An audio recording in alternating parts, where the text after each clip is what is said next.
இந்த காலை ஆராதனை ஜெபத்தோடு ஆரம்பிப்போம். ஜெபிப்போம்.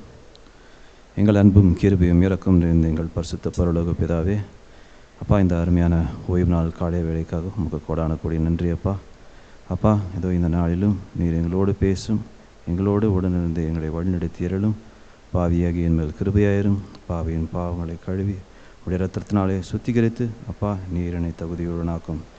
இந்த நாளிலும் அப்பா வர வேண்டியவர்களை சீக்கிரமாக கொண்டு வாரும். இந்த ஆராதனை முழுக்க உங்களுடைய பிரசன்னம் எங்களை தாங்கி வழி நடத்தட்டும். மீட்பர் இயேசு மூலம் ஜெபம் கேளும் நல்ல பிதாவே, ஆமேன்.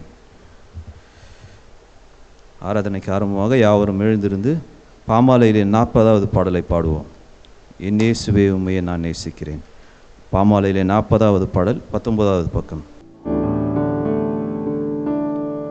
என் இயேசுவே உம்மையே நான் நேசிக்கின்றேன். வேறெந்த வீண் வாழ்வையும் நாடாதிருப்பேன். உம்மாலே நன்மையை நான் கண்டடைந்தேன்.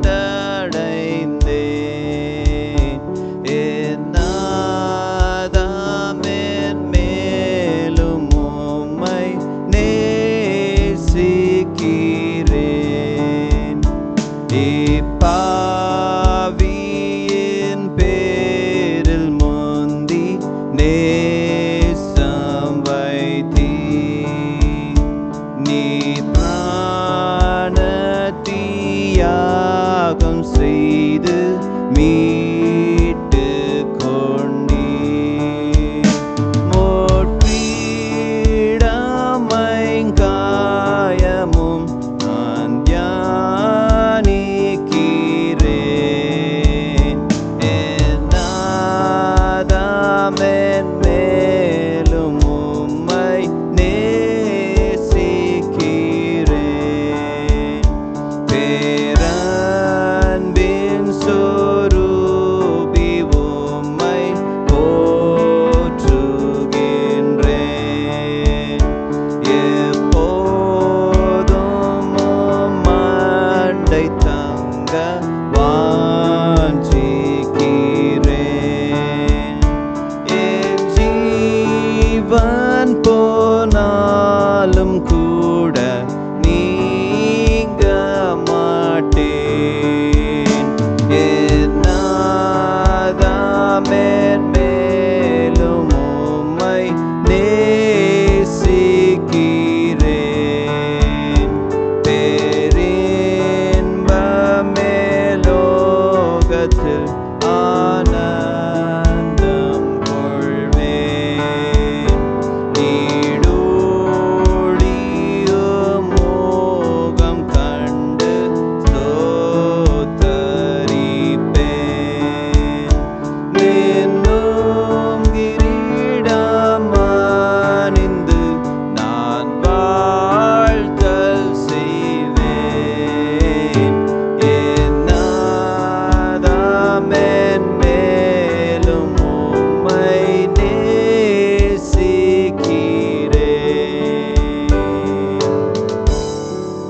அனைவரும் அமர்ந்து கொள்வோம். அடுத்ததாக கீர்த்தனையில் 233வது பாடல், 233வது பாடல், பக்கம் 341. தாகம் உள்ளவர் மேல் தண்ணீரை ஊற்றுவேன்.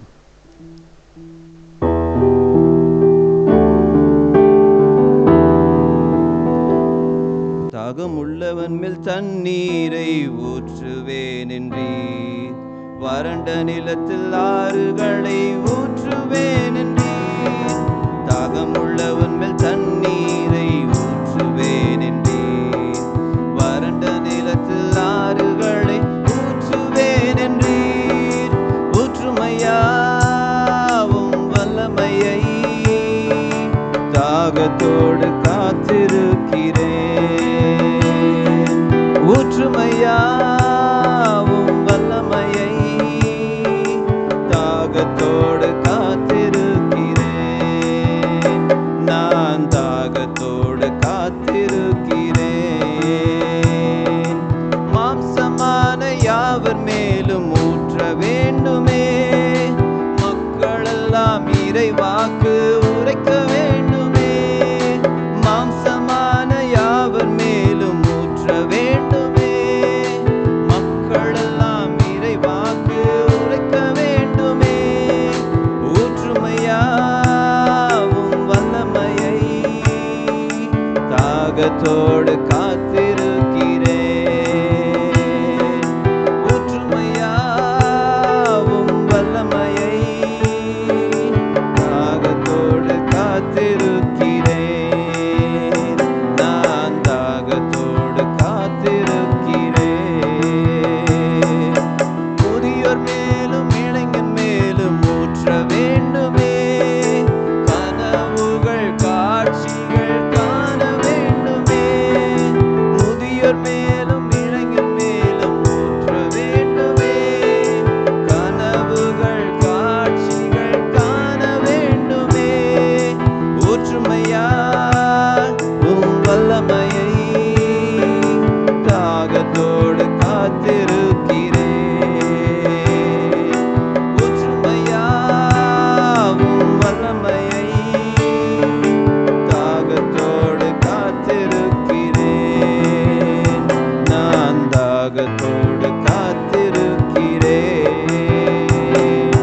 நீரோடை அருகிலுள்ள மரங்களைப் போல நித்தமும் தவறாமல் கனி தர வேண்டும். நீரோடை அருகிலுள்ள மரங்களைப் போல நித்தமும் தவறாமல் கனி தர வேண்டும். ஊற்றுமையாவும் வல்லமையை தாகத்தோடு காத்திருக்கிறேன். ஊற்றுமையாவும் வல்லமையை தாகத்தோடு காத்திருக்கிறேன். நான் தாகத்தோடு காத்திருக்கிறேன். வனாந்திரம் செழிப்பான கோட்டமாகணும். வயல்வெளி அடர்ந்த காடாகணும். வனாந்திரம் செழிப்பான தோட்டமாகணும். வயல்வெளி அடர்ந்த காடாகணும். ஊற்றுமையாவும் வல்லமையை தாகத்தோடு காத்திருக்கிறேன். ஊற்றுமையாவும் வல்லமையை தாகத்தோடு காத்திருக்கிறேன். நான் தாகத்தோடு காத்திருக்கிறேன். தேவனுடைய செய்தி கேட்பமாக யாவும் எழுந்திருந்து பாமாலையில் 7வது பாடலை பாடுவோம். பக்கம் 7, பாமாலையில் 7வது பாடல், 1வது சரம், 4வது சரணம். தேவா ஜீவப்பத்தை பெற்றுத்தாரும்.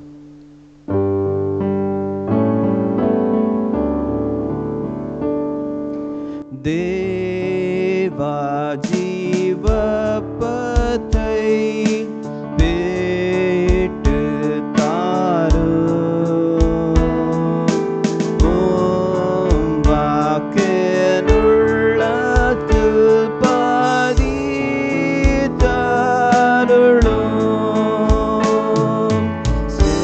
சிந்தனை ஆட்கொண்டு சுயம் நீக்கிடும். என் வழிகளை எல்லாம் ஆண்டு கொள்ளும்.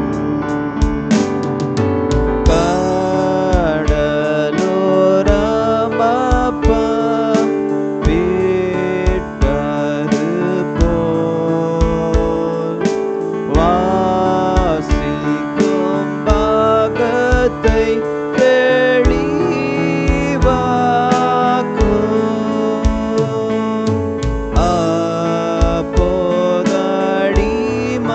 அப்போதடிமையின் கட்டுகள் போய் என்றென்றும் சுயாதீனம் கண்ட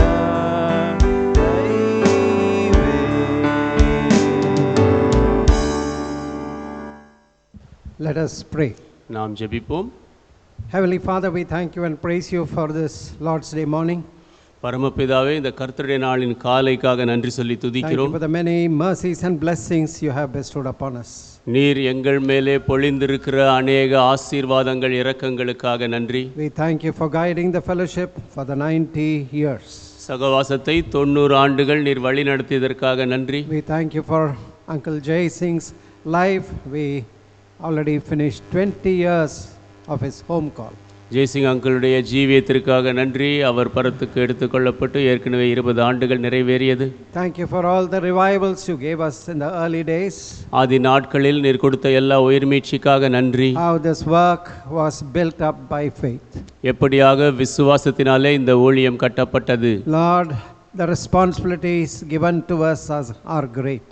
ஆண்டவரே, எங்களுக்கு கொடுக்கப்பட்டிருக்கிற பொறுப்புகள் மிக பெரியது. Teach us how to carry on this baton and the light you have given to us. எப்படியாக இந்த ஒளியையும் நீர் எங்களுக்கு கொடுத்திருக்கிற இந்த பட்டயத்தையும் எடுத்துச் செல்ல வேண்டும் என்று கற்றுத்தாரும். We see there is so much of darkness around us. எங்களை சுற்றி அதிக இருள் இருப்பதை பார்க்கிறோம். Teach us how to shine the light of Christ to people around.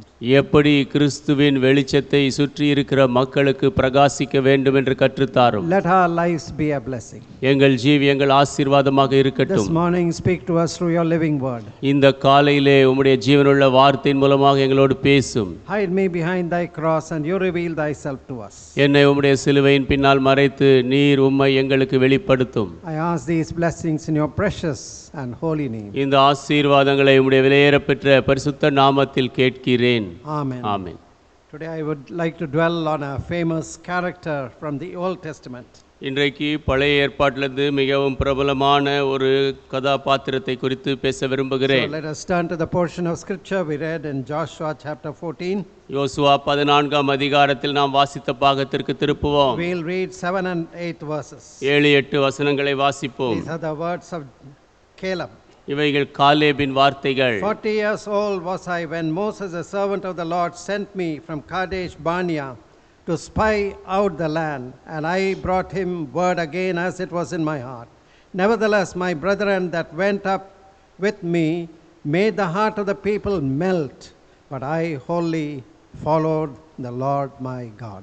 தேசத்தை வேவு பார்க்க கர்த்தரின் தாசனாகிய மோசே என்னை காதேஸ் பர்னேயாவிலிருந்து அனுப்புகிற போது எனக்கு 40 வயதாயிருந்தது. என் இருதயத்தில் உள்ளபடியே அவருக்கு மறு செய்தி கொண்டு வந்தேன். ஆனாலும் என்னோடே கூட வந்த என் சகோதரர் ஜனத்தின் இருதயத்தை கரைய பண்ணினார்கள்.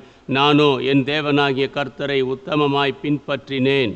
What a challenging testimony. இது எப்பேற்பட்ட சவாலான ஒரு சாட்சி. It can put many of us to shame. இது நம்மில் அநேகரை வெட்கப்படுத்தக்கூடும். At 85 years, Caleb is testifying what and how he wholly followed the Lord.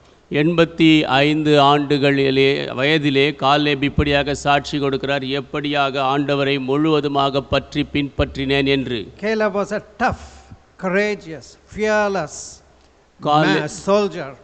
Caleb ஒரு கடினமானவர், தைரியமானவர், பயமற்றவர், ஒரு நல்ல ஒரு போர் வீரன். A true patriot who believed in God. தேவன் மேலே விசுவாசம் வைத்த உண்மையான ஒரு தேசபக்தி உள்ளவன். One of the meanings for the word Caleb is all heart. Caleb என்பதற்கு ஒரு அர்த்தம் என்னவென்றால் முழு இருதயம். True to his name, he followed the Lord with all his heart. அவருடைய பெயருக்கு ஏற்றபடியாக தேவனை அவருடைய முழு இருதயத்தோடு பின்பற்றினார். Caleb's testimony is not a empty boast. காலேபினுடைய சாட்சி வெறுமனே ஒரு காலியான பெருமை அல்ல. Today we will find umpteen number of people who will talk great things. இன்றைக்கு எத்தனையோ மக்கள் பெரிய காரியங்களை பேசுவதை நாம் பார்க்கிறோம். But there is nothing of content, nothing of reality in their lives. ஆனால் அவர்கள் ஜீவியத்திலே எந்த ஒரு பொருளுமோ உண்மையோ இல்லை. I am this, I am that. நான் இதுவாக அதுவாக I இருக்கிறேன். did this, I did that. இதையும் அதையும் செய்தேன். But when you look carefully into their life, there is nothing solid comes out of their life. ஆனால் அவர்களுடைய ஜீவியத்தை நீங்கள் ஜாக்கிரதையாக ஆராய்ந்து பார்ப்பீர்கள் என்றால் அவர்களுடைய ஜீவியத்திலிருந்து திடமான ஒன்றும் வெளிவரவில்லை. Now it is not good to talk about your own greatness. உங்களுடைய பெரிய காரியங்களை குறித்து பேசிக்கொள்வது நல்லதல்ல. What do others talk about you? உங்களை குறித்து மற்றவர்கள் என்ன பேசுகிறார்கள்? Sometimes they may not talk before you. சில நேரங்கள் உங்களுக்கு முன்பாக பேச மாட்டார்கள். If you are a man given to offense, you get hurt or get offended, people won't talk the truth to you. நீங்கள் இடறல் அடையக்கூடிய மனிதனாக இருந்தால், யாராவது பேசினால் இடறல் அடைவீர்கள் என்றால் மக்கள் உங்களோடு பேச மாட்டார்கள். Now what testimony Caleb told, it was also seconded by people who were close to him. Caleb என்ன ஒரு சாட்சியை சொன்னாரோ அதை அவருக்கு நெருக்கமாக இருந்த மக்களும் ஒத்துக்கொண்டார்கள். Moses was in total agreement with what Caleb spoke. Caleb என்ன பேசினாரோ அதிலே மோசே முழுவதுமாக ஒத்துப்போனவராக இருந்தார். If you would see few more verses later, 9th verse, 9ஆம் வசனத்தை நீங்கள் வாசித்தால், Moses sware on that day, saying, surely the land whereon thy feet have trodden shall be thine inheritance and thy children's forever, because thou hast wholly followed the Lord my God. அந்நாளிலே மோசே, நீ என் தேவனாகிய கர்த்தரை உத்தமமாய் பின்பற்றினபடியினால் உன் கால் மிதித்த தேசம் உனக்கும் உன் பிள்ளைகளுக்கும் என்றைக்கும் சுதந்திரமாய் இருக்க கடவது என்று சொல்லி ஆணையிட்டார். So Caleb was not alone in giving his testimony. Here was Moses, who really knew, and he said that what Caleb said was true, because he followed the Lord wholly. இங்கே காலேப் தன்னுடைய சாட்சியை தான் ஒருவர் மாத்திரம் சொல்லவில்லை, மோசே அவரோடு இருந்து அவருடைய வாழ்க்கையை முழுவதுமாக பின்பற்றியவராக அந்த சாட்சியை அவருமாக ஆண்டவரை நீ முழுவதும் பின்பற்றினாய் என்று சொல்லுகிறார். Not only Moses. மோசே மாத்திரமல்ல, One of Caleb's companion was Joshua when he went out to spy the land along with the others. மற்றவர்களோடு 12 பேரோடு தேசத்தை வேவு பார்க்க காலேப் சென்றிருந்த போது அவரோடு சென்றிருந்த இன்னொரு தோழன் யோசுவா அவரும் சொன்னார். 13 and 14th verses of this chapter. இந்த அதிகாரத்தின் 13-14 வசனங்கள். And Joshua blessed him and gave unto Caleb the son of Jephunneh Hebron for an inheritance. Hebron therefore became the inheritance of Caleb the son of Jephunneh the Kenizzite unto this day, because that he wholly followed the Lord God of Israel. அப்பொழுது யோசுவா எப்புன்னையின் குமாரனாகிய காலேபை ஆசீர்வதித்து எபிரோனை அவனுக்கு சுதந்திரமாக கொடுத்தான். ஆதலால் கேனாசியனான எப்புன்னையின் குமாரனாகிய Caleb இஸ்ரவேலின் தேவனாகிய கர்த்தரை உத்தமமாய் பின்பற்றினபடியினால் இந்நாள் மட்டும் இருக்கிறபடி எபிரோன் அவனுக்கு சுதந்திரமாயிற்று. What a challenging testimony. எப்பேற்பட்ட சவாலான சாட்சி. It is not enough that you say, oh, I did this, I did that. நான் இதை செய்தேன் அதை செய்தேன் என்று நீங்களே சொன்னால் போதாது. I am so zealously following the Lord. நான் ஆண்டவரை வைராக்கியமாக பின்பற்றுகிறேன். I am not like others. மற்றவர்களைப் போல் நான் இல்லை. I am one of the faithful servants of God. நான் தேவனுடைய உண்மையுள்ள ஊழியக்காரர்களில் ஒருவன். No, what about others? What do they say about you? மற்றவர்கள் உங்களை குறித்து என்ன சொல்லுகிறார்கள்? Now Caleb's testimony was approved by Moses, by Joshua, and even God himself. காலேபினுடைய சாட்சி மோசேயாலே யோசுவாவாலே தேவன் தாமே அதை ஏற்றுக்கொண்டார்கள். Now what does God say about Caleb? காலேபை குறித்து தேவன் என்ன சொல்லுகிறார்? You find that in Numbers 14 chapter 24th verse. எண்ணாகமம் 14ஆம் அதிகாரம் 24ஆம் வசனத்திலே நீங்கள் அதை பார்க்கலாம். 14:24. 14:24. God said, those unfaithful spies who brought evil report, they will not see the promised land.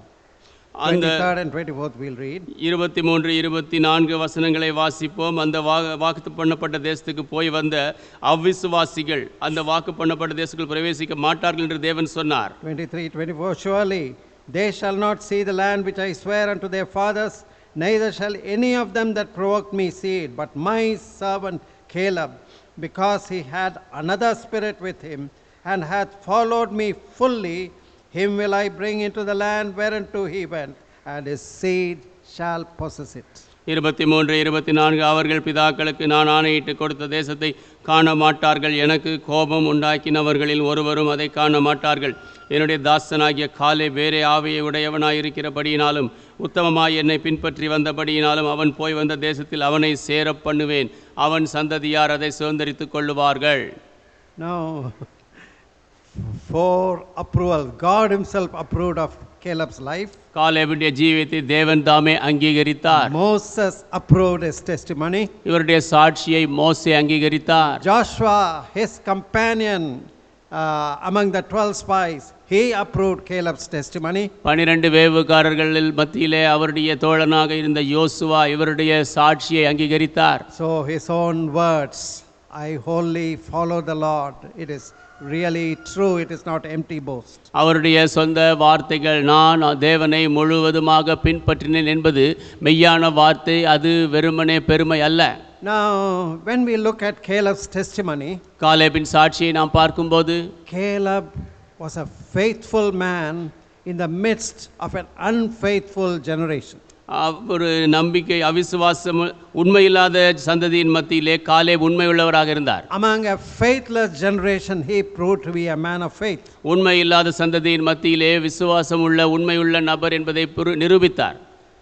If you turn to Numbers 13 chapter, 30th verse. எண்ணாகமம் 13ஆம் அதிகாரம் 30ஆம் வசனத்திற்கு நீங்கள் திருப்பினால் 13:30. 13:30. Okay, we'll read the. Okay. And Caleb stilled the people before Moses and said, "Let us go up at once and possess it, for we are well able to overcome it." அப்பொழுது Caleb மோசேக்கு முன்பாக ஜனங்களை அமர்த்தி, நாம் உடனே போய் அதை சுதந்தரித்துக் கொள்வோம், நாம் அதை எளிதாய் ஜெயித்துக் கொள்ளலாம் என்றான். What were the others saying? மற்றவர்கள் என்ன சொன்னார்கள்? 31st verse. 31. But the men that went up with him said, "We are not able to go up against the people, for they are stronger than we." அவனோட கூட போய் வந்த மனிதரோ, நாம் போய் அந்த ஜனங்களோடு எதிர்க்க நம்மாலே கூடாது, அவர்கள் நம்மை பார்க்கிலும் பலவான்கள் என்றார்கள். 32nd verse. They brought up an evil report of the land which they had searched unto the children of Israel, saying, "The land through which we have gone to search, it is a land that eateth up the inhabitants thereof. And all the people that we saw in it are men of great stature." 33. There we saw giants, son of Anak, which come of the giants, and we were in our own sight as grasshoppers, so we were in their sight. 32, 33 வசனங்கள். நாங்கள் போய் சுற்றி பார்த்து வந்த அந்த தேசம் தன் குடிகளை பட்சிக்கிற தேசம். நாங்கள் அதிலே கண்ட ஜனங்கள் எல்லாரும் மிகவும் பெரிய ஆட்கள். அங்கே ராட்சத பிறவியான ஏனாக்கின் குமாரராகிய ராட்சதரையும் கண்டோம். நாங்கள் எங்கள் பார்வைக்கு வெட்டு கிளிகளைப் போல் இருந்தோம். So these other 10 spies, இந்த மற்ற 10 வேவுகாரர்கள், they were also sent by Moses. அவர்களும் மோசேயினால் அனுப்பப்பட்டார்கள். They were also part of the promised people, the children of Israel. அவர்களும் இஸ்ரவேல் புத்திரர்களாக வாக்கு பண்ணப்பட்ட மக்களின் ஒரு பகுதியாக இருந்தார்கள். But they didn't have faith. அவர்களுக்கு விசுவாசம் இல்லை. But Caleb and Joshua, they were people of faith. ஆனால் காலேபும் யோசுவாவும் விசுவாசம் உள்ள மக்கள். They saw beyond the obstacles, beyond the problems. அவர்கள் தடைகளை தாண்டி, பிரச்சனைகளை தாண்டி பார்த்தார்கள். So what was the secret of Caleb's courage, boldness, faith? காலேபினுடைய தைரியம், விசுவாசம், இதற்கு ஆன ரகசியம் என்ன? Because Caleb believed on the promises of God. Caleb தேவனுடைய வாக்கு தத்தங்களை நம்பினார். It was God who had brought them out of the land of Egypt. தேவனே அவர்களை எகிப்து தேசத்தை விட்டு வெளியே கொண்டு வந்தார். God opened the Red Sea for them. அவர்களுக்கென்று தேவன் செங்கடலை திறந்தார். God fed them with manna in the desert. வனாந்தரத்திலே தேவன் அவர்களுக்கு மன்னாவினால் போஷித்தார். God brought waters from the rock when there was no water to drink. குடிப்பதற்கு தண்ணீர் இல்லாத நேரத்திலே கண்மலையிலிருந்து தண்ணீரை தேவன் கொண்டு வந்தார். He knew that God was a great God. தேவன் பெரிய தேவன் என்று அவர் அறிவார். And God who promised to bring the people of God into the promised land, was well able to fulfill his promise. தேவனுடைய பிள்ளைகளை வாக்கு பண்ணப்பட்ட தேசத்துக்குள்ளாக கொண்டு வருவேன் என்று வாக்கு பண்ணிய தேவன் அதை நிறைவேற்ற வல்லவர் என்பதை அறிந்திருந்தார். Now Caleb did not say there won't be any difficulties and it is very easy. All that he did not say. கஷ்டங்கள் இருக்காது, மிக சுலபம் என்றெல்லாம் காலேப் சொல்லவில்லை. What he said in Numbers 14:7-9. என்னாகமம் 14:7-9 வரை என்ன சொன்னார்? And they spake unto all the company of the children of Israel, saying, the land which we pass through to search it is an exceeding good land. If the Lord delight in us, then he will bring us into the land and give it us, a land which floweth with milk and honey. Only rebel not ye against the Lord, neither fear ye the people of the land, for they are bread for us. Their defense is departed from them, and the Lord is with us. Fear them not. இஸ்ரவேல் புத்திரரின் சமஸ்த சபையையும் நோக்கி, நாங்கள் போய் சுற்றி பார்த்து சோதித்த தேசம் மகா நல்ல தேசம். கர்த்தர் நம்மேல் பிரியமாயிருந்தால் அந்த தேசத்திலே நம்மை கொண்டு போய் பாலும் தேனும் ஓடுகிற அந்த தேசத்தை நமக்கு கொடுப்பார். கர்த்தருக்கு விரோதமாக மாத்திரம் கலகம் பண்ணாதிருங்கள். அந்த தேசத்தின் ஜனங்களுக்கு நீங்கள் பயப்பட வேண்டியதில்லை. அவர்கள் நமக்கு இரையாவார்கள். அவர்களை காத்த நிழல் அவர்களை விட்டு விலகி போயிற்று. கர்த்தர் நம்மோடு இருக்கிறார், அவர்களுக்கு பயப்பட வேண்டியதில்லை என்றார்கள். Caleb was very sure that the Lord was with him and with the people of God. கர்த்தர் தன்னோடு இருக்கிறார், தேவனுடைய ஜனங்களோடு இருக்கிறார் என்று காலேப் நிச்சயமாக அறிந்திருந்தார். If in some translation, the original translation, since the Lord is with us, all these difficulties are nothing. They are like bread, eating bread. மூல பாஷையில் என்ன சொல்லப்பட்டிருக்கிறால், கர்த்தர் நம்மோடு இருப்பதினாலே இவைகள் எல்லாம் ஒரு பெரிய கஷ்டம் அல்ல, இவைகள் எல்லாம் அப்பத்தை சாப்பிடுவது போல் என்றார்கள். He will give us this wonderful land. இந்த அருமையான தேசத்தை அவர் தருவார். 15 times in the first five books of the Bible called the Pentateuch, 15 times the land of Canaan or land of that promised land is mentioned or described as land flowing with milk and honey. இந்த வேதாகமத்தின் முதல் 5 புத்தகங்களிலே 15 முறையாக இந்த கானான் தேசத்தை குறித்து பாலும் தேனும் ஓடுகிற தேசம் என்று சொல்லப்பட்டிருக்கிறது. Dear friends, நண்பர்களே, you may not have money. உங்களுக்கு பணம் இல்லாமல் இருக்கலாம். You may not have a house of your own. உங்களுக்கு சொந்தமாக வீடு இல்லாமல் இருக்கலாம். You may not have big balance or any balance in the bank. உங்களுடைய பேங்க்லே பணம் இல்லாமல் இருக்கலாம். You may not have any estates. உங்களுக்கு நிலப்புலன்கள் இல்லாமல் இருக்கலாம். All that matters is, do you have faith in the word of God and the promises of God? ஆனால் தேவனுடைய வார்த்தையில், தேவனுடைய வாக்குத்தத்தங்களில் உங்களுக்கு விசுவாசம் உண்டா என்பதுதான் பொருள். Faith is the currency of heaven. விசுவாசம் தான் பரலோகத்தினுடைய நாணயம். But you can get things done if you have faith. விசுவாசம் இருந்தால் காரியங்களை செய்ய முடியும். 90 years ago, Mr. Daniel exercised faith. Mr. Daniel left a secure job to come and start this humble work of God. 90 ஆண்டுகளுக்கு முன்பாக திரு தானியேல் அவர்கள் விசுவாசத்தை பிரயோகித்தார்கள். தானியேலும் அவர்களுடைய பாதுகாப்பான வேலையை விட்டுவிட்டு இந்த ஊழியத்தை ஆரம்பிக்கும்படியாக வந்தார்கள். Much time was spent in prayer. They were asking signs from God. அதிக நேரம் ஜெபத்திலே செலவழிக்கப்பட்டது. தேவனிடத்திலிருந்து அடையாளத்தை கேட்டார்கள். God proved that he can take care of them even when he has no secure job. அவருக்கு பாதுகாப்பான வேலை இல்லாத பொழுதிலும் தேவன் அவர்களை பார்த்து கொள்ள முடியும் என்று நிரூபிக்கும்படியாக கேட்டார்கள். Likewise, Uncle Jaising also, once he was making lot of money. அதுபோல ஜெய்சிங் அங்கிளும் ஒரு காலத்திலே அதிக பணம் சம்பாதித்தார்கள். But God called him, come out. I have a different kind of work for you. வெளியே வா, உனக்கென்று வித்தியாசமான ஊழியத்தை வைத்திருக்கிறேன் என்று தேவன் அழைத்தார். Just like the Lord was giving a call to that rich young ruler.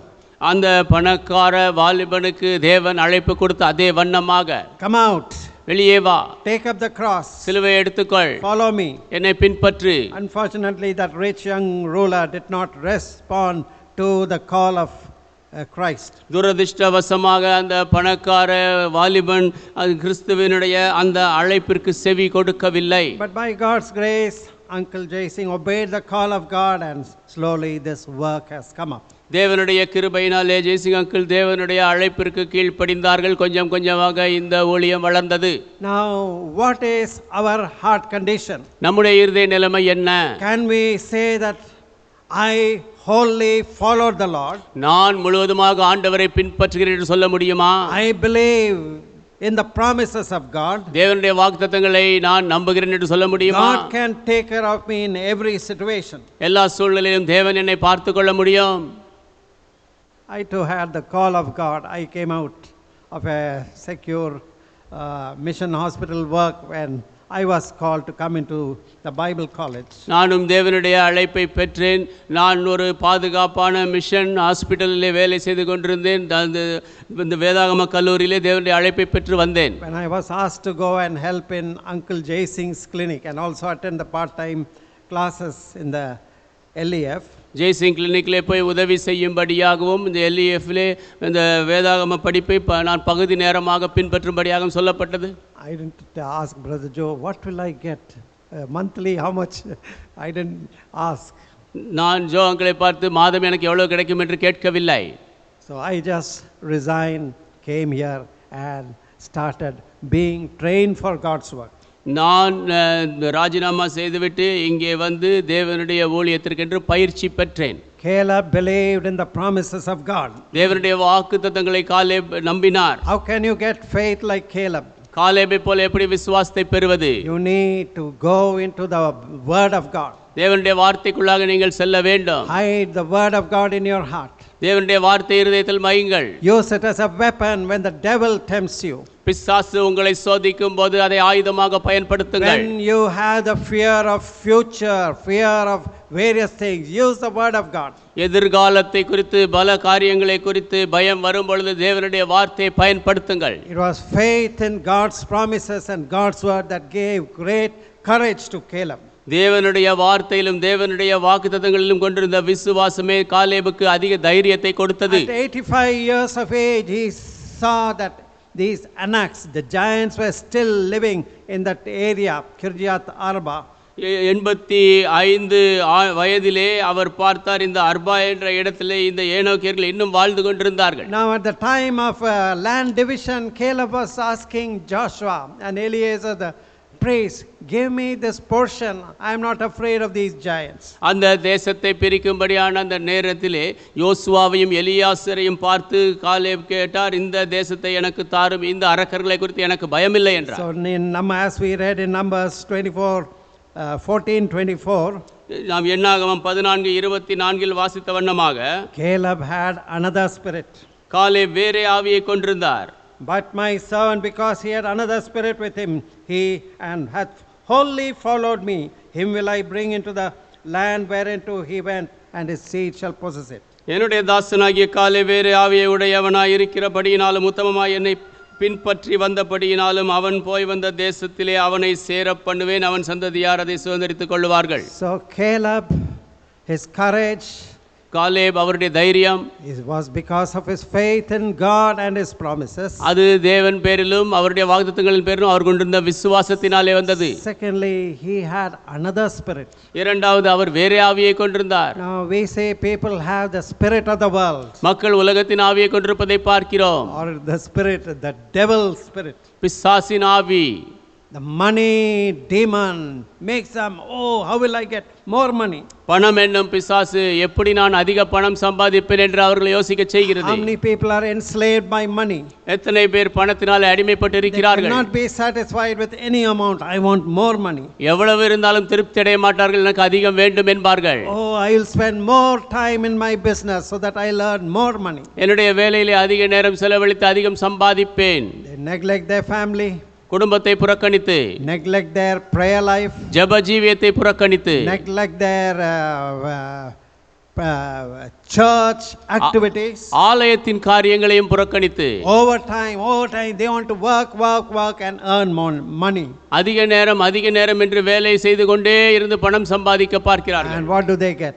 என்ன பெறுகிறார்கள்? They lose their family, குடும்பத்தை இழக்கிறார்கள், lose their spiritual life, ஆவிக்குரிய ஜீவியத்தை இழக்கிறார்கள், and lose their health, ஆரோக்கியத்தை இழக்கிறார்கள், and go into premature death. சீக்கிரத்திலே மரணத்திற்குள் போகிறார்கள். 85 years, Caleb could testify, I am as strong today as I was when I was 40. 85 வயதிலே Caleb இப்படியாக சாட்சி சொல்கிறார், நான் 40 வயதில் இருந்த வண்ணமாக இப்பொழுது நான் பலன் உள்ளவனாக இருக்கிறேன். Back to Joshua 14 chapter. யோசுவா 14ஆம் அதிகாரத்திற்கு வருவோம். 7th verse, 40 years old was I when Moses, the servant of the Lord, sent me from Kadesh Barnea to espy out the land, and I brought him again as it was in my heart. 7ஆம் வசனம், தேசத்தை வேவு பார்க்க கர்த்தரின் தாசனாகிய மோசே என்னை காதேஸ் பர்னேயாவிலிருந்து அனுப்புகிற போது எனக்கு 40 வயதாயிருந்தது, என் இருதயத்தில் உள்ளபடியே அவருக்கு மறுசெய்தி கொண்டு வந்தேன். 10th and 11th verses, now behold, the Lord hath kept me alive, and he said, as he said, these 40 and 5 years, ever since the Lord spake this word unto Moses, while the children of Israel wandered in the wilderness. Now I am this day 65 years old. As yet I am as strong this day as I was in that day Moses sent me. As my strength was then, even so is my strength now for war, both to go out and to come in. 10-11 வசனங்கள். இப்போதும் இதோ கர்த்தர் சொன்னபடியே என்னை உயிரோடே காத்தார். இஸ்ரவேலர் வனாந்தரத்தில் சஞ்சரிக்கையில் கர்த்தர் அந்த வார்த்தையை மோசையோடே சொல்லி இப்போது 45 வருஷமாயிற்று. இதோ இன்று நான் 85 வயதுள்ளவன். மோசே என்னை அனுப்புகிற நாளில் எனக்கு இருந்த அந்த பலன் இந்நாள் வரைக்கும் எனக்கு இருக்கிறது. யுத்தத்திற்கு போக்கும் வரத்துமாய் இருக்கிறதற்கு அப்பொழுது எனக்கு இருந்த பலன் இப்பொழுதும் எனக்கு இருக்கிறது. Caleb had another spirit. Caleb வேறு ஆவியை கொண்டிருந்தார். His spirit was not dampened because of age. வயதினாலே அவருடைய ஆவி மந்தப்படவில்லை. He had also been a part of that group who walked through the wilderness. வனாந்தரத்தின் ஊடாக நடந்து சென்ற அந்த குழுவிலும் அவர் இருந்தார். One by one he saw people of his generation die.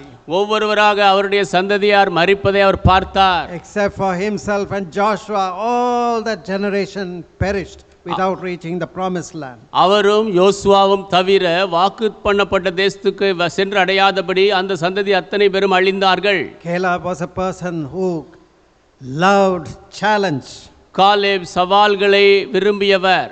And he was asking Joshua one difficult territory, give me this land of giants and I will conquer. கஷ்டமான பகுதியை யோசுவாவிடத்திலே கேட்டார். இந்த அரக்கர்கள் இருக்கும் தேசத்தை தாரும், நான் அதை மேற்கொள்வேன் என்றார். At 85 years he didn't think of retirement. 85 வயதிலே ஓய்வு பெறுவதை குறித்து யோசிக்கவில்லை. He didn't seek for comfort. சௌகரியத்தை விரும்பவில்லை. Though he was entitled to, he had all the liberty to seek a retired comfortable life. அவர் ஓய்வு பெற்று சௌகரியமாக வாழும்படியான எல்லா தகுதிகளும் இருந்த போதிலும் அதை தேடவில்லை. He was one of the living legends from the previous generation along with Joshua. யோசுவாவோடு சேர்ந்து முந்திய சந்ததியிலிருந்து வந்த உயிரோடு இருக்கக்கூடிய ஒரு மரபாக அவர் இருந்தார். It is said of Alexander Duff, he was a great missionary to India. Alexander tough என்பவரை குறித்து எப்படியாக சொல்லப்பட்டது, அவர் இந்தியாவிற்கு வந்த மிகப்பெரிய missionary. And he labored and until he was very old and he could not stay in India anymore. அவருக்கு மிகவும் வயது ஆகும் வரைக்கும் அவர் உழைத்தார். இதற்கு மேலும் இந்தியாவிலே தங்கி இருக்க முடியவில்லை. And when he thought of retirement, when he wanted to inspire younger people to take up his work. ஓய்வு பெற விரும்பிய பொழுது வாலிபர்கள் அவர்களுடைய ஊழியத்தை எடுத்துக்கொள்ளும்படியாக அவர்களை உற்சாகப்படுத்த விரும்பினார். And in one meeting, I think it was England or Scotland, I am not sure, he was earnestly preaching to the young people. இங்கிலாந்திலோ ஸ்காட்லாண்டிலோ தெரியவில்லை, அங்கே ஒரு கூட்டத்திலே வாலிபர்களுக்கு கருத்தாய் பிரசங்கித்தார். Are there among you people who are ready to take up the challenge to labor in this very remote region of India where you won't have the comforts of England? உங்கள் மத்தியிலே இங்கிலாந்தில் இருக்கக்கூடிய சௌகரியங்கள் எதுவும் இல்லாதபடி மிகவும் தூரத்தில் இருக்கக்கூடிய இந்திய தேசத்தின் கஷ்டமான பகுதியிலே ஊழியம் செய்யும்படி யாராவது இருக்கிறீர்களா என்று கேட்டார். So even after earnest appeal amongst the crowd of people, he saw nobody raise their hand, nobody stood up to say, I am ready to be a missionary. திரள் கூட்டத்தின் மத்தியிலே கருத்தாக அவர் விண்ணப்பித்த போதிலும் யாருமே நான் மிஷனரியாக போக ஆயத்தமாக இருக்கிறேன் என்று சொல்லவோ எழுந்து நிற்கவோ ஆயத்தமாக இல்லை. Then Alexander Duff, he was a little disappointed. Alexander tough கொஞ்சம் ஏமாற்றம் அடைந்தார். He said, if there are nobody in this crowd, then I have decided I will go myself again.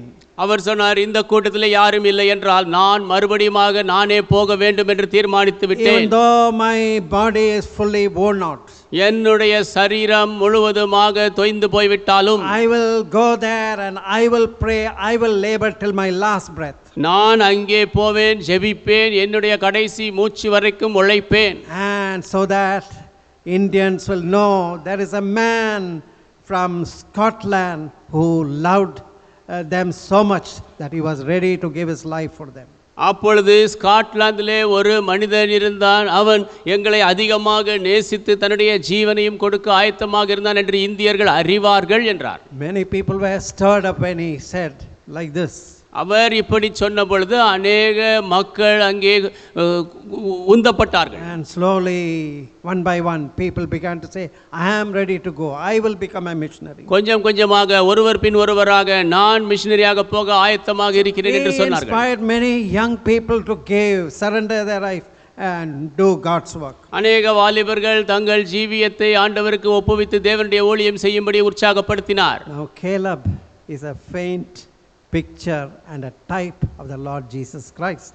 Caleb ஆண்டவராகிய இயேசு கிறிஸ்துவின் ஒரு வடிவமாக காட்சியாக இருக்கிறார். Jesus did not seek his own comfort. இயேசு தன்னுடைய சொந்த சௌகரியத்தை தேடவில்லை. He left the glory, the riches, the glamour, the every blessing of heaven to come down to the sin cursed world. அவர் மகிமை, ஐஸ்வர்யம், பரலோகத்தின் எல்லா மகிமை எல்லாவற்றையும் விட்டுவிட்டு இந்த பாவமான சபிக்கப்பட்ட பூமிக்கு வந்தார். He came to do his father's will. பிதாவினுடைய சித்தத்தை செய்யும்படியாக வந்தார். Matthew 20:28 says, even as the Son of Man came not to be ministered unto, but to minister and to give his life a ransom for many. மத்தேயு 20:28 சொல்கிறது, மனுஷகுமாரன் ஊழியம் செய்யும்படி வராமல் ஊழியம் கொள்ளும்படியாக வந்தார், அநேகருக்காக தன்னுடைய ஜீவனை பணயமாக கொடுக்கும்படியாக வந்தார். He was consumed with that passion of doing God's will and went to the cross, gave himself for you and me.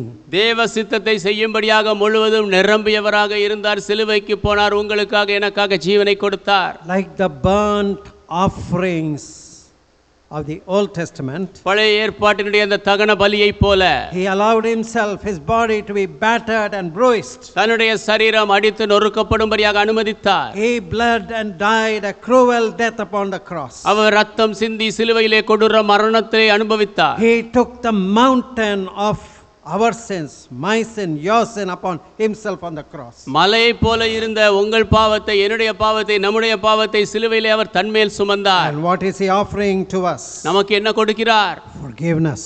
பாவ மன்னிப்பு. Though your sins have been like crimson, they shall be made white as snow.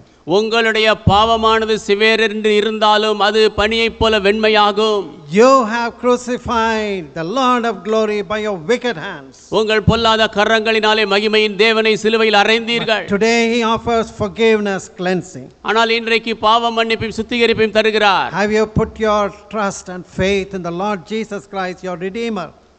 உங்களுடைய விசுவாசத்தை, நம்பிக்கையை உங்கள் மீட்பராகிய ஆண்டவராகிய இயேசு கிறிஸ்துவின் மேல் வைத்தீர்களா? He is a lamb slain from the foundations of the world. அவர் உலகத்தின் அஸ்திபாரத்துக்கு முன்பு அடிக்கப்பட்ட ஆட்டுக்குட்டி. Now Caleb ultimately conquered the Anaks.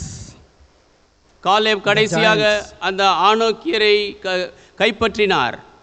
And Joshua 14:15 says, யோசுவா 14:15 சொல்கிறது, and the name of Hebron, 13th was, and Joshua blessed him and gave unto Caleb the son of Jephunneh Hebron for an inheritance. Hebron therefore became the inheritance of Caleb the son of Jephunneh the Kenizzite unto this day, because that he wholly followed the Lord God of Israel. And the name of Hebron before was Kirjath Arba, which Arba was a great man among the Anakims, and the land had rest from war. அப்பொழுது யோசுவா எப்புன்னையின் குமாரனாகிய காலேபை ஆசீர்வதித்து எபிரோனை அவனுக்கு சுதந்திரமாக கொடுத்தான். ஆதலால் கேனாசியனான எப்புன்னேயின் குமாரனாகிய Caleb இஸ்ரவேலின் தேவனாகிய கர்த்தரை உத்தமமாய் பின்பற்றினபடியினால் இந்நாள் மட்டும் இருக்கிறபடி எபிரோன் அவனுக்கு சுதந்திரமாயிற்று. முன்னே எபிரோனுக்கு கீரியாத் அர்பா என்று பேர் இருந்தது. அர்பா என்பவன் ஏனாக்கியருக்குள்ளே பெரிய மனுஷனாயிருந்தான். யுத்தம் ஓய்ந்திருந்ததினால் தேசம் அமைதலாயிற்று. This Kiryat Arba or Hebron had a great history. எபிரோனுக்கு பெரிய சரித்திரம் உண்டு. And this was one of the places where Abraham came and settled and offered sacrifice, built an altar. Abraham வந்து தங்கி ஒரு பலிபீடம் கட்டிய இடங்களில் இது ஒன்று. It was also a burial place where Abraham had bought this cave of Machpelah from Ephron the Hittite. இந்த கீத்தியனாகிய எப்ரோனியரிடத்திலிருந்து மக்பல்லா என்ற ஒரு குகையை ஆபிரகாம் அடக்கம் பண்ணும்படியாக வாங்கியிருந்தார். Some of his family members like Sarah and later he himself and Isaac, Rebekah, Leah and Jacob were buried in this place. அவருடைய குடும்பத்தினரில் சிலர் சாராள், Abraham தாமே, ஈசாக்கு இன்னும் லேயாள் மற்றவர்கள் எல்லாம் இங்கே அடக்கம் பண்ணப்பட்டிருந்தார்கள். This was a place where God promised abundant blessing to Abraham for his progeny. இந்த இடத்தில்தான் தேவன் ஆபிரகாமுடைய சந்ததிக்கு அபரிதமான ஆசீர்வாதத்தை வாக்கு பண்ணியிருந்தார். Hebron also was a place where later on David was anointed king. Hebron என்ற இடத்தில்தான் பிற்பாடு தாவீது அபிஷேகம் பண்ணப்பட்ட ராஜாவானான். For 7.5 years it was David's capital until he moved to Jerusalem. 7.5 ஆண்டுகள் தாவீது எருசலேமுக்கு போகும் வரை இது அவருடைய தலைநகரமாக இருந்தது. Absalom started his rebellion at Hebron. Absalom தன்னுடைய முரட்டாட்டத்தை எபிரோனில் ஆரம்பித்தார். Hebron was one of the cities of refuge where a person who accidentally murdered or somebody could run and for refuge. ஒரு நபர் திடீரென்று யாரையாவது கொலை செய்திருப்பார்கள் என்றால் அடைக்கலத்துக்கு போகும்படியாக அடைக்கல பட்டணமாகவும் எபிரோன் இருந்தது. So this was a very great historical place. அது ஒரு சரித்திரத்திலே மிக பெயர் பெற்ற ஒரு இடம். But God had promised to Caleb and his progeny this place. ஆனால் இந்த இடத்தை தேவன் காலேபிற்கும் அவருடைய சந்ததிக்கும் வாக்கு பண்ணினார். God blessed Caleb with long life. நீண்ட ஜீவனை கொடுத்து தேவன் காலேபை ஆசீர்வதித்தார். God blessed Caleb with a faith that did not diminish it. He kept his faith till the end. மங்கி போகாத விசுவாசத்தை தேவன் காலேபிற்கு கொடுத்தார். கடைசி வரைக்கும் அந்த விசுவாசத்தை காத்துக்கொண்டார். God rewarded Caleb with health and strength. நல்ல ஆரோக்கியத்தோடு பலத்தோடு தேவன் காலேபிற்கு பலன் கொடுத்தார். Even in the old age he was able to conquer and become an example, a challenge to young people. வயதான காலத்தில் கூட அவர் ஜெயிக்க முடிந்தது. வாலிபர்களுக்கு ஒரு சவாலாக உதாரணமாக இருக்க முடியும். In the Bible he has created history by his life, his challenge.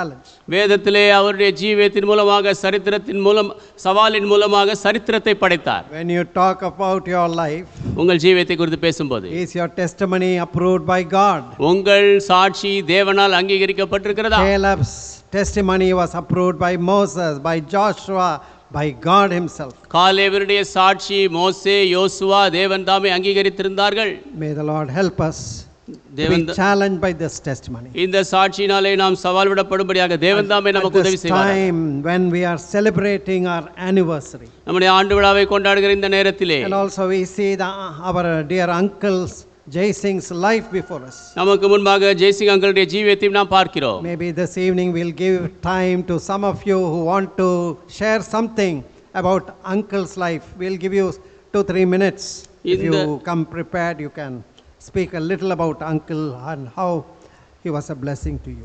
இந்த மாலையிலே அங்கிளை குறித்து நீங்கள் யாராவது பேச விரும்பினால் ஆயத்தப்பட்டு வாருங்கள். உங்களுக்கு 2-3 மணி நிமிடங்கள் கொடுக்கப்படும். நீங்கள் அதை பயன்படுத்தி கொண்டு அது எப்படி ஆசீர்வாதமாக அவருடைய வாழ்க்கை இருந்தது என்று நீங்கள் சொல்லலாம். Let us pray. நாம் ஜெபிப்போம். Father, we thank you for the challenge that Caleb's life presents to us. பிதாவே, காலேபுடைய ஜீவியம் எங்களுக்கு முன்பாக வைக்கிற சவாலுக்காக நன்றி. His life of faith, his fearlessness, அவருடைய விசுவாச ஜீவியம், பயமற்ற தன்மை, trust in the promises of God. தேவனுடைய வாக்குத்தத்தங்கள் பேர் நம்பிக்கை. You helped him to stand alone even when there was other spies who were calling out, oh, we cannot go into the land. மற்ற வேவுகாரர்கள் நாங்கள் இந்த தேசத்துக்குள் போக முடியாது என்று சொன்ன பொழுதும் இவர் தனித்து நிற்க முடிந்தது. Because of the 10 spies who brought negative report, God said 40 years, 1 year for each day these spies spent in the promised land, they had to suffer in the wilderness. தவறான அறிக்கையை அந்த 10 வேவுகாரர்கள் கொண்டு வந்ததினாலே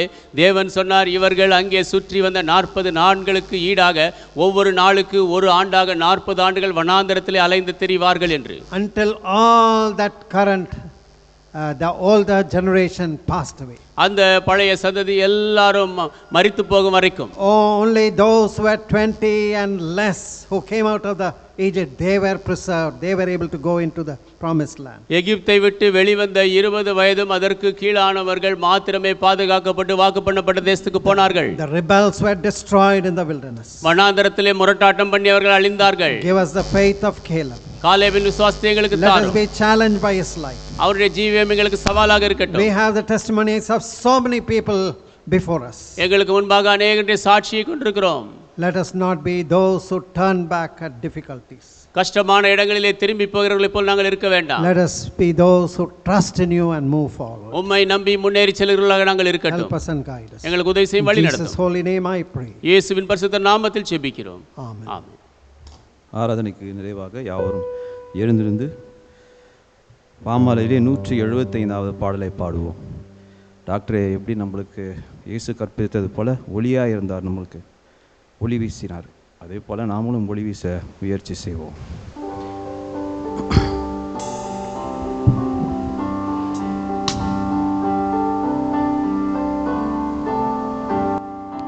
இயேசு கற்பித்தார் ஒளி வீசவே, சிறு தீபம் போல இருள் நீக்கவே, அந்தகாரலோகில் ஒளி வீசுவோம், அங்கும் இங்கும் எங்கும் பிரகாசிப்போம். முதல் அவர்காய் ஒளி வீசுவோம், ஒளி மங்கிடாமல் காத்து கொள்ளுவோம், இயேசு நோக்கி பார்க்க ஒளி வீசுவோம், அங்கும் இங்கும் எங்கும் பிரகாசிப்போம். பிற நன்மைக்கும் ஒளி வீசுவோம், உலகின் மாயிருள் நீக்க முயல்வோம், பாவம் சாபம் யாவும் பறந்தோடிப்போம், அங்கும் இங்கும் எங்கும் பிரகாசிப்போம். இயேசு கற்பித்தார் ஒளி வீசவே, சிறு தீபம் போல இருள் நீக்கவே, அந்தகாரலோகில் ஒளி வீசுவோம், அங்கும் இங்கும் எங்கும் பிரகாசிப்போம். Let us pray. Now may the grace of the Lord Jesus Christ, love of the Father, fellowship and communion of the Holy Spirit may rest and abide with all of us, both now and forevermore.